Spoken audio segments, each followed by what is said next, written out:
pretty nice.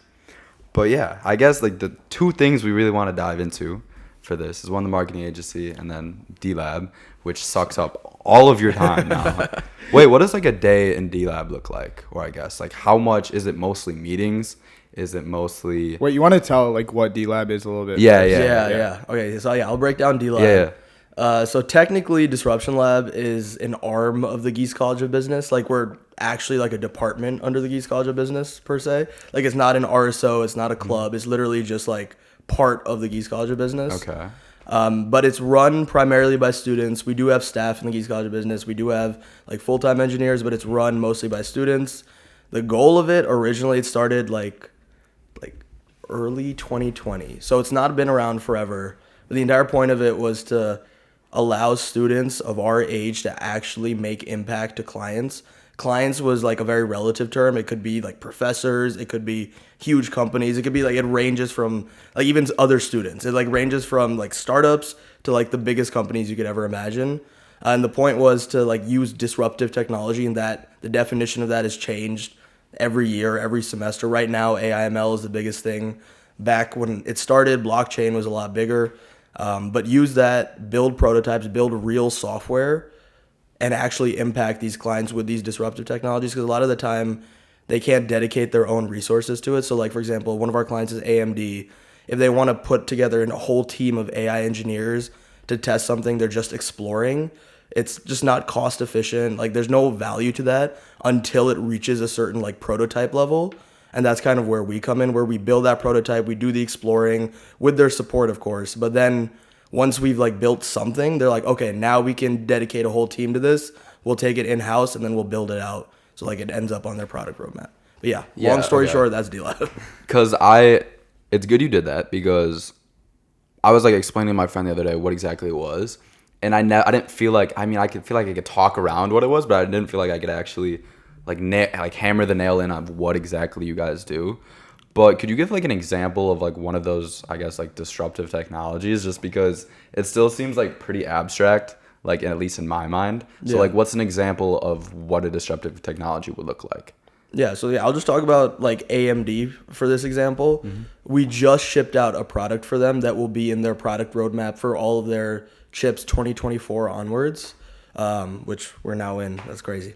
That's awesome, bro. That's awesome. But it was optimized battery charging. So you know how like even on your iPhones, when you plug in, there's a certain rate at which it charges. At night, it'll charge a lot slower because it's gotten used to how your charging like behavior is. Yeah, I've seen that little notification. Yeah, exactly. So we built that for laptops at a larger scale. So we built different machine learning models that once you first got your AMD laptop, you'd do your thing, and over a couple months it'll learn your behaviors, and based on that, so if it knows like in the middle of the day you're going to be really busy, and if you plug in, that means you need a lot of charge really fast, so it will speed up the charging process. It may hurt your battery slightly, but it's more value to you. At night, you plugged it in, it realizes it's 8 p.m., 9 p.m., you usually don't do work after this time.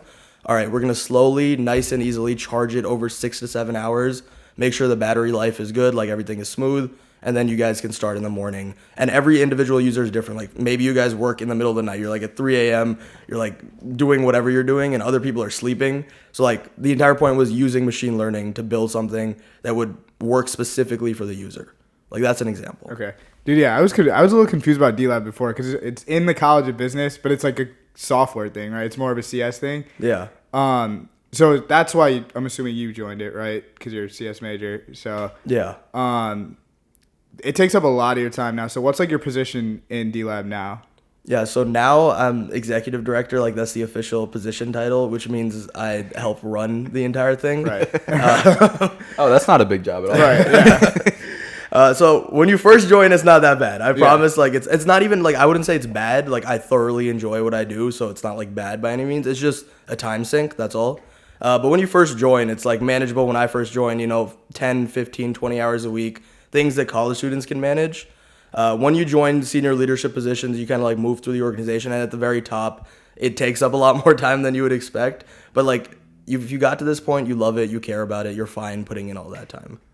Yeah.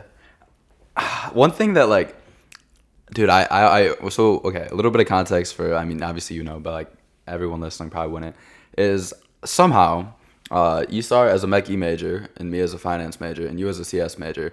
You were assigned to be both of our mentors for PCT, which is make so sense. funny. I mean, I actually feel like it was good. It was a good match, but just on paper, it's like, huh? Yeah, like what, why would that like work? why does what's going on here? And at least on that, so like on our coffee chat, like I mean, I've told you this before, but like there was a lot that I took from it, and I guess you're like full perspective just because you have a lot. I would say the like spectrum of life experience you have is like a lot like wider than a lot of other people, considering like you've dabbled in this, you've dabbled in appreciate that. Yeah. Well, I've thought about this at length because I'm like, okay, how like does he have the perspective to be able to, I guess, provide these insights that I don't have? But one thing that like I'd always thought about is why, and like we'll tie in, we'll contextualize it with the marketing agency, is why are you putting in so much time for an organization like this? Because you had something that a lot of people were like, if I had a business that was generating money, like what else do I need, you know? But and we'll contextualize it. But you left that to like serve like a greater purpose, like as we were just talking about before this. So I guess like why are you like so passionate about this? Like what like really gets you going about D-Lab to be able to put in this many hours a week? That's a great question. I've always thought of that. Like, why do I do this? Yeah.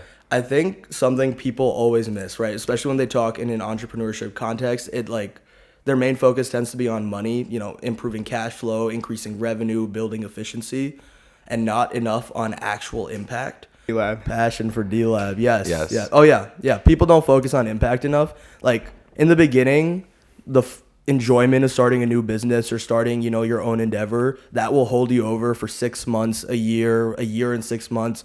But like once you reach that 1 year, 2 year mark, you're like, what am I actually like doing? You know, you start making money. You can like continue to grow that business and more money comes in. But like at some point you're like, am I happy with this? Am I gaining anything? Am I changing other people's lives? Like, is anything of value coming from this? And if the business you started originally develops that value and you're like truly tied to it, like all power to you, you're great. I didn't feel that way when I originally started. Like at the end of that point, like I loved the idea of starting a business. I loved what I ran. But at a certain point, I wanted to like feel like I'm changing like lives, like actually changing lives. And so D-Lab, the students in the org, their lives, at least I feel truly get changed because they come in, a lot of them are like freshmen, sophomore, like they have no idea what they're doing. They're like, I just entered, and UIUC is a top 5 CS school. Business is also incredible. It's like top 15 in the country too, at least in public schools. And they're like, okay, but what do I do now? Like I'm here, like what happens? And Disruption Lab at least allows them to explore it and like gives them something to choose. This is their passion. This is what they're going to work on. And then they go off and they do like absolutely incredible things. And like, I was like, yes, I love that. Yeah. And it's amazing. You get to see like it's instant gratification. You get to see like the kids actually learn and do great Grow things. like real time in front of your eyes. and grow.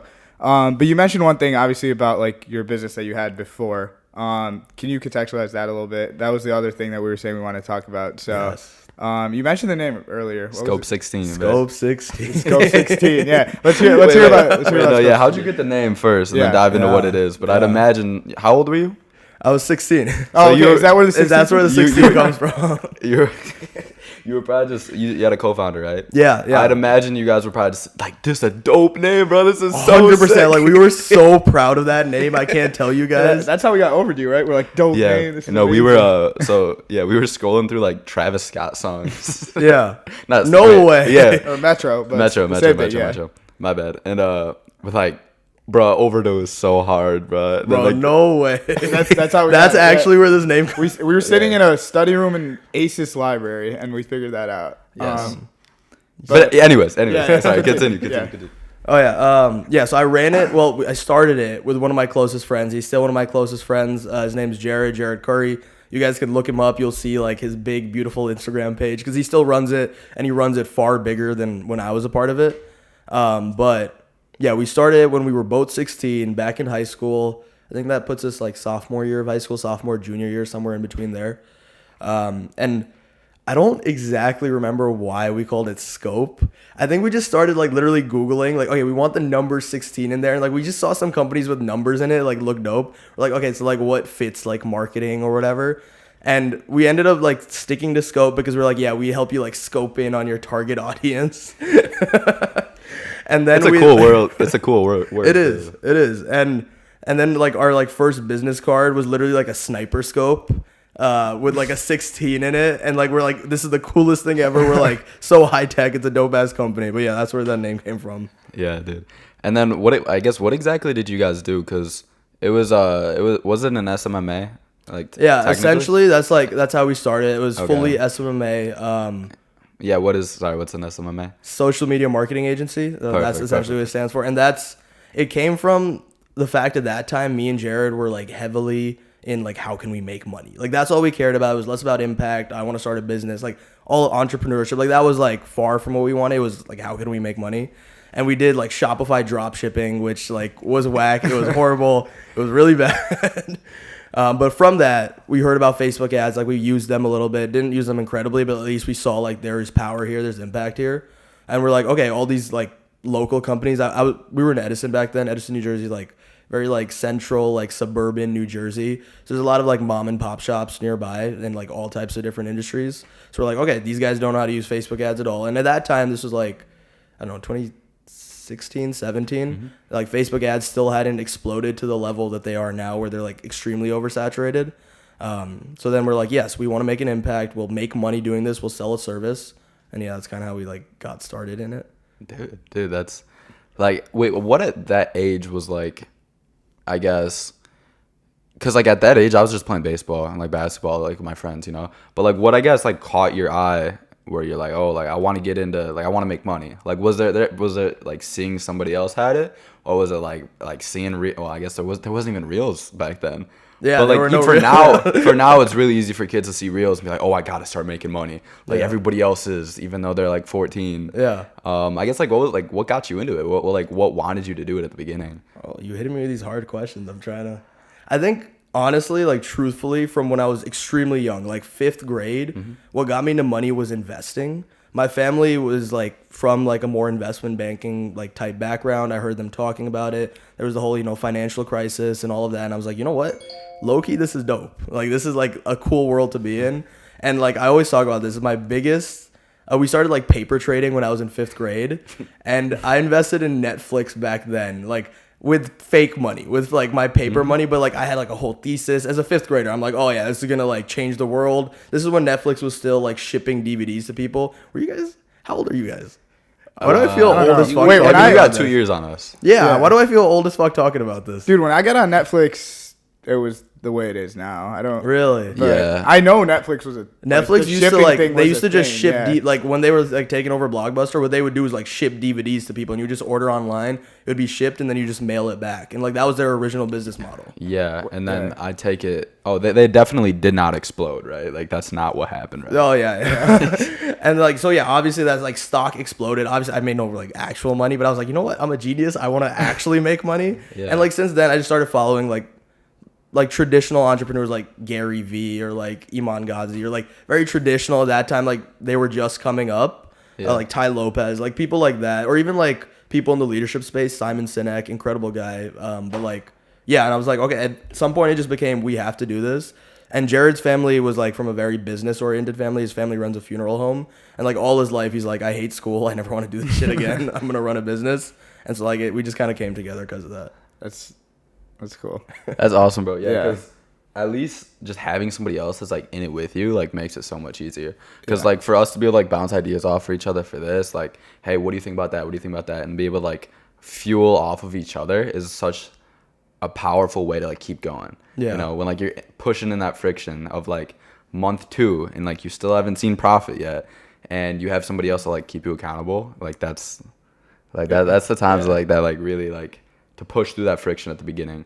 But did you guys encounter some of that where you're like, maybe, because I'd imagine like 16-year-olds going into mom and pop stores, some people might be like, oh, I want to give them an opportunity because they're young, but some people might be like, they're young, I'm not going to give them any, like, why would I let them run my Facebook ads? Like, did you guys run into a lot of no's at the beginning? Yeah, a huge amount of no's. And it didn't help that it's not like I'm tall now. I'm like 5'10", but I was like 5'6" back then. And Bro, Jared you was got like, 5'8" and 5'7" across from you. No, but Jared was also like 5'4", Okay. like we were like small and we looked young. Like we looked properly like childish at that point. And yeah, so we would go into companies, like things like, for example, we always talk about this. Our very first ever pitch was to a lawyer. We went into a lawyer's office. We just like cold emailed him like, hey, you know, he didn't know we were like 16. We're like, we have this awesome idea. Facebook ads help you bring in more clients. We're like, yeah, let's come in and like pitch about it. So we got like hella dressed up for this. Like we put on like suits and shit. We're like, yeah, we're gonna like go in there and like wow him. And dude, like we walked in there and dude said, is this a school project or something? Like what is going? He's like, are your like parents coming back with you? Or like what are you guys doing here?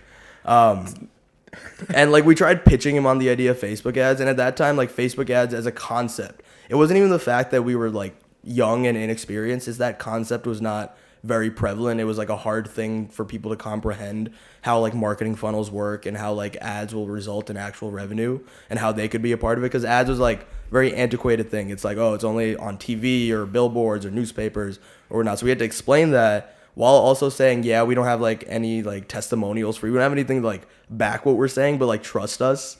We're gonna like give you so much money. I take it he did not in fact trust you. No, he did not. In fact, we got like low key kicked out.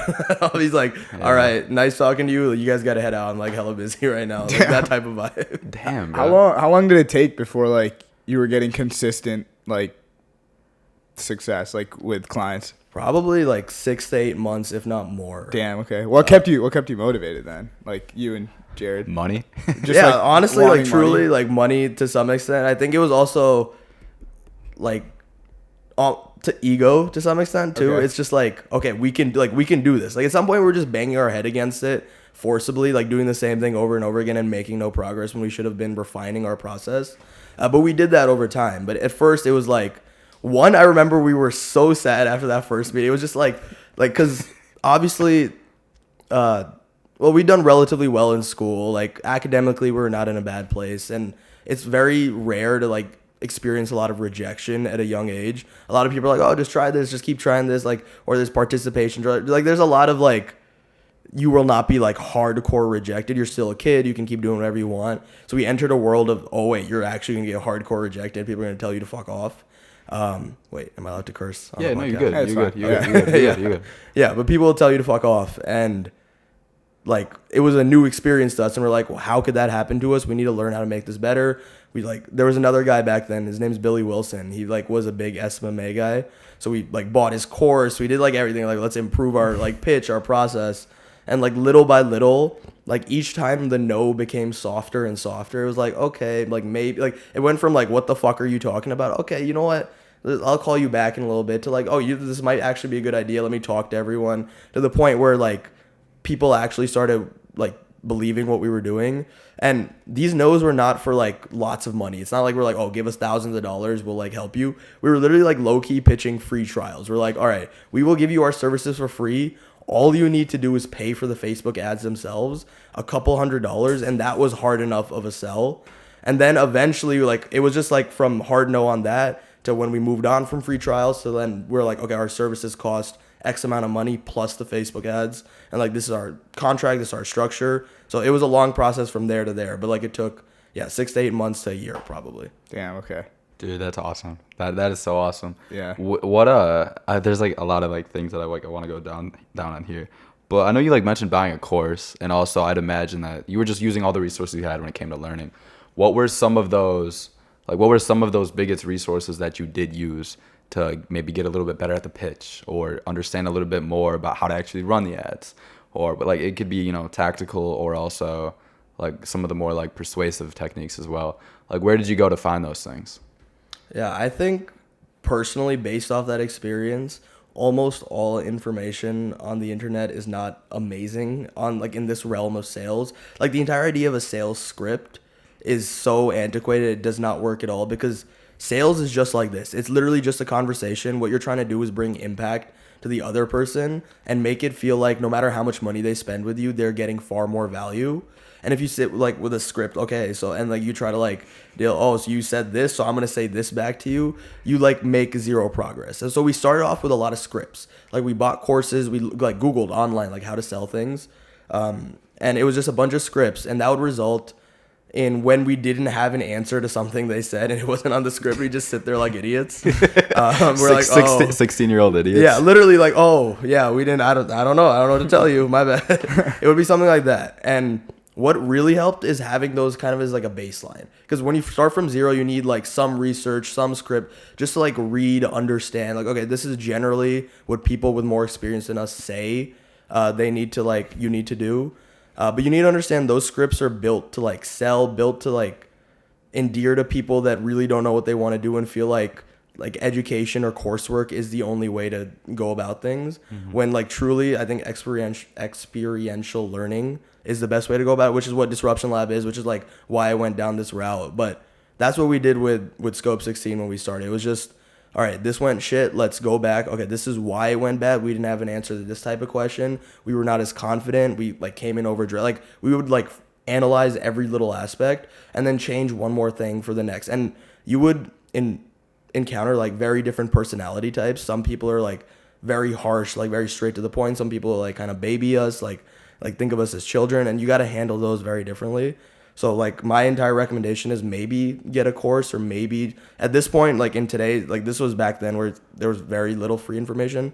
Live off the free information and actually just start doing shit. Because you guys probably know this too. You guys probably Googled like how to start a podcast, like what do I need? What But when you actually started doing it, was it not very different from what you Googled and like you learned a lot? Yeah, there's no like manual to like teach you how to do it. You have to just kind of like learn from experiences. I see it with this so much, but also I thought I would be okay at sales. And then, because I had to watch all the sales content, like Hormozy stuff, you know? Yeah. And then I actually, like I had a sales job over the summer. And then the first time when you knock, like I did door-to-door sales, which was rough. And like the first time I knock on that door, everything just flies out the window. Because I learned more from that first knocking on that door than I did the hours of videos I'd watched before. 100%. And it's like such a lesson that like really like came true to me like in that moment, which was like great to actually feel. And then like this, you don't learn it until you're actually doing it, and you learn more by actually doing it, which is. And with this, like, I mean, the learning just doesn't end. Like every after this episode, we're probably gonna go back and be like, all right, we did that wrong. All right, we're gonna have to change that. And we're yet to find the constant rhythm. Yeah, I spent like 10 hours this weekend learning about color spaces, color gamuts, conversion LUTs, and all this stuff that I didn't even know what the word was. Like a week I don't ago. know what those are. Yeah, he was trying to explain it to me. I still don't know what it is. But I mean, it's cool though, because in many ways, it's more important that I am the product of my work more than the product, you know? And the fact that I could use this language in a conversation and actually understand what all of it is like the ultimate outcome of it now. And I take it you probably got that a little bit with when you're that young and you get that much rejection that early, like you get very calloused to rejection. Yes. Right? And also like I'd imagine your interpersonal skills, your social, like how you're able to just have a regular conversation. So when you are the head of an organization like Disruption Lab, it's a lot easier to have those hard conversations to tell a person like, hey, like this needs to get done. Yeah. Because you've been doing it for like years. Like, have you seen that translate over? Yeah, it's like a great point that you made. I think me growing through Disruption Lab, a lot of it was because of my experience running this business. And when we first did it, it's not like I ran like a massive company. I was like a CEO of something big, or like it was still like very small in like the grand scheme of things. But even that very small experience allows me to run something far bigger with far bigger like impact and scale. And like these like small experiences, even if they go to shit, are so beneficial to growing and like helping you get to the point where you want to. And like in the startup space, everyone talks about this. Like every like famous startup founder you could ever think of, they had like 6 failed startups right before then, and they took those learnings and like built something actually real. And I think this was like my version of that to some extent.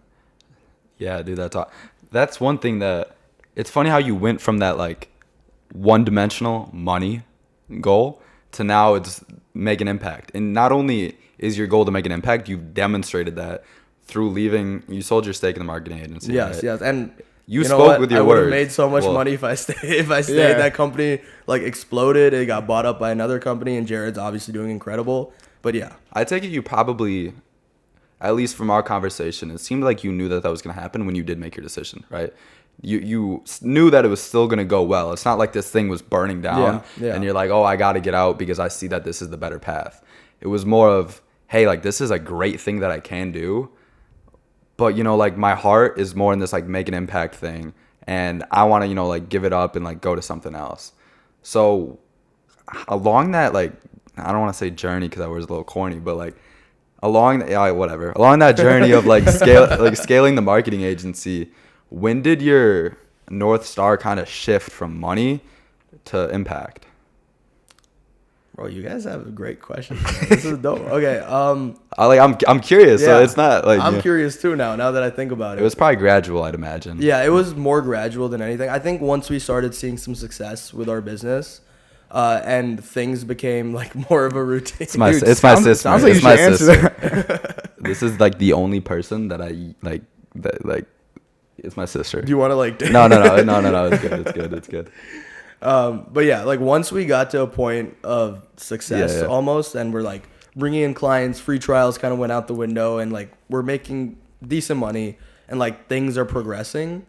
I realized, okay, things will progress, but what is my long-term vision of this? And I think there's this managing partner at Sequoia Capital. I forgot his name, but his entire thesis and framework is thinking 5, 10, 15, 20 steps ahead. And the decisions that you're making to get to the point you want to be there is what you're doing right now going to lead you to that path, like those 20 steps ahead path. And I kind of like had that like mental shift. It's like, okay, fine, this company will continue to grow. It'll do amazing. I'm sure it'll do amazing. But is this something like, is this what I wanted for my life? Like, will it end here and that will be that and I will just move on and like, I will like retire in peace like this? And it came down to no, like I will truly not be happy no matter how much that company scaled, no matter like how much money like ended up flowing in. At some point I would hate my life and I'd be like, bro, this sucks. Yeah. I want to do something else. I don't want to run Facebook ads anymore, bro. Yeah, like please, I don't want to do this anymore. I don't want to like sell people on Facebook ads. I don't want to build marketing funnels. Like it's great. At some point I was like, I want what I do like to actually either impact like individual people's lives at a much broader scale, or to like fundamentally change an entire industry with how things work. Because like I wouldn't say like SMMA or that is like entrepreneurship. It's more just being a business owner. Actually, I characterize entrepreneurship as like actually changing people's lives, whether that's businesses' lives, like individual people's lives. Like somebody's life is actually positively, deeply impacted by something you did that like did not exist before. Which is why I'm a CS major now, and like I was like, this is what will be perfect for me. Yeah, not a marketing major, so clearly it wasn't your passion. CS plus advertising. CS plus advertising. I get all right, so it's still there a little bit. I kept it. Yeah, A little bit of residue. So. wait, when did you sell it then? Was this right before college? Before, well, I spent my freshman year back home during COVID, like Right. so I did not like I was not on college. But by the time I got to campus, I sold it. Okay. Damn, boy. Yeah. And also, to give a little bit more context of like how probably hard a decision that was to make, you guys were servicing a lot of clients, right? Yeah. And you were like giving them a lot of very positive results. Like what was like, I saw like right before this, what was the return on, I don't know if it was like the return on ad spend or something. Yeah, it was return on ad spend. Yeah, what was our like main. ROAS, right? Yeah, like, ROAS. Like Yeah. what was the ROAS for like your average customer? Like if you know off the top of your head. It was a lot, right? It would range like probably on the low end from like 3x to 4x to like more like 10 to 12 ROAS, and that's revenue. Like it's not like that's direct profit, Yeah. but like still like it was a huge benefit to them.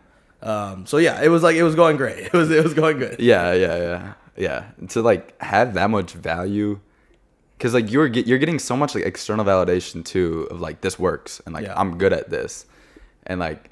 Yeah, no, that's a. Did you have to make any like hard conversations, whether it was with Jared, right? Yeah. Whether it was with Jared or maybe with your family, I don't know if like any of those like conversations needed to happen, but were there any that was like kind of rough? Yeah, I think with Jared in particular, I think was probably the roughest thing because I mean we started together, like it was supposed to be like like we like see it through to the end, and in startups, I'm pretty sure. The number one thing that causes startups to fail is actually like co-founder disagreements.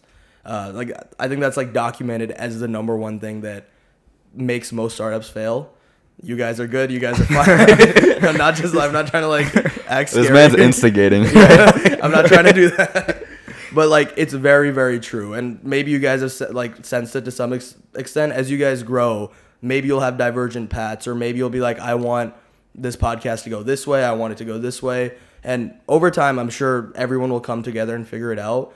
But at some point, it's like your path is this, my path is this, and like it just does not work. And like I don't see, and the way we handled in the beginning was kind of clashing within the business with the types of clients we take on or the way we do our business processes, the type of people we hire. I want it to be more technology focused, while the other Jared's focus was more on the marketing side or like continuing to grow that pipeline. I'm like, okay, I want to like start shifting more to the technology side, and then we like clash there. I'm like, eventually it's like it just does not work. We do not fit, and there's nothing wrong with it.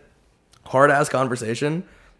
It takes a couple months. You get over it. You're back to being best friends. It's fine. Yeah, like the Tupac quote. I still want to see you eat, just not at my table. Fair enough. Yeah. You should have just hit him with that one line. And yeah. Honestly, I should have done left. that, and we'd be good. Yeah, everything would have been cool. Yeah. That's good though. That's funny, bro. Yeah, no, because I mean, well, obviously we're like laughing now, but like that must have been like a hard conversation. Dude, because at that point, like the business is like everything, right? Like you guys are putting any free time you have into that, and then it's like, hey, I'm just gonna head out now. I'm sorry, I gotta leave. Peace out. So yeah, it was rough, but like I think we both ended up doing things that we're very happy with. Jared continued growing it, and I think he loves the business. He loves what he does, so he's continuing that around. I love what I do, and like we're still like really close friends. We're thinking about going to spring break together, things like that. We're still good friends. That's awesome, bro. So it worked out. Yeah, it worked out. Good. It worked out. That's awesome, bro. That's one thing that you talked about, like a little bit, like what is entrepreneurship to you a little bit. We talked about this like again like on our coffee chat about, and this was actually something, I mean, I texted you about it afterwards that like I felt like you like provided a good perspective for me on this. Bro, I love that text. Like it made me like happy. I was like, bro, I actually like I had helped no someone. like well, cause like I guess I had never been given that perspective, and it was something that I thought about for like a few days. Like, you know when you just kind of get someone says something and it just like clicks. Yeah. And it was basically along the lines of entrepreneurship isn't what a lot of people consider it to be, and a lot of people think that entrepreneurship is going to bring this freedom, this money, and everything is going to be stress-free, like you're working for yourself. But in reality, you can still easily be working for other people, especially if it's you raise funds, then you have stakeholders or stakeholders, shareholders, whatever it may be, and you're in a lot of ways you're under pressure by them, and like you're not going to have that freedom unless you guys have that backdoor net worth that you could always go back to. So what are some misconceptions about entrepreneurship that you think maybe some people don't realize, or lessons that you've learned about what it actually is? Yeah, I think you kind of like hit the nail on the head here, that the idea of entrepreneurship is freedom is so incredibly overplayed. I think it becomes freedom, 5, 10, 15, 20 years down the line. But that first, most of your life goes into you giving everything that you have to this company. And at some point, whether it's a client-facing business, so let's say like even Scope 16, it wasn't like we had like so many shareholders or something like VC money or like nothing like that. Yeah. But you're still servicing clients, and at some point you're low-key a slave to your clients. You're like, okay, I need to be on top of all of these calls, all of these things, and it is not freedom. It is probably 10 times harder than working a 9-to-5 job. And like the whole demonization of 9 to 5, I think is also crazy. I think it's very beneficial for some people, and it provides a great perspective, even for entrepreneurs. But the whole idea that I'm doing entrepreneurship for freedom, for like to control my own life and do whatever I want, you will not do. Like you will spend a majority of the very beginning of your life just selling yourself and like slaving away to this business, and you'll love it, but you will not have freedom. Like your family life will suffer, relationships will suffer, all other aspects of your life will suffer. And it's not just me. It's not like I've run $1 billion companies. Like listen to any podcast about in relation to like a billionaire talking about this. All of them have suffered incredibly to get to the point that they're at. And entrepreneurship, like freedom as the main reason you want to do entrepreneurship, just join, like do a 9 to 5. You can like find a place with great work-life balance, make an impact, like things will be great. Don't do it because you want freedom. Yeah. I remember I had a conversation about I don't know, I'd heard it like online or something about like some real estate company. Yeah. And I think they were like a developer, and they build companies for some major corporation like all across the country. Yeah. And that was that was our big source of income, because it's some like big corporation. And every year they host, like that corporation hosts an annual conference that people from the company would obviously go to. And then that whole time, you kind of like got to like butter up all the people there the whole time because you need to secure that deal. Otherwise, you might be out of a job next year. Yeah. And it's that pressure that's got to be painful more than anything else. And maybe that is more painful than a 9 to 5. In many cases, that's going to be the case. And there is a certain degree of benefits that you can get from that 9 to 5 that a lot of people don't recognize.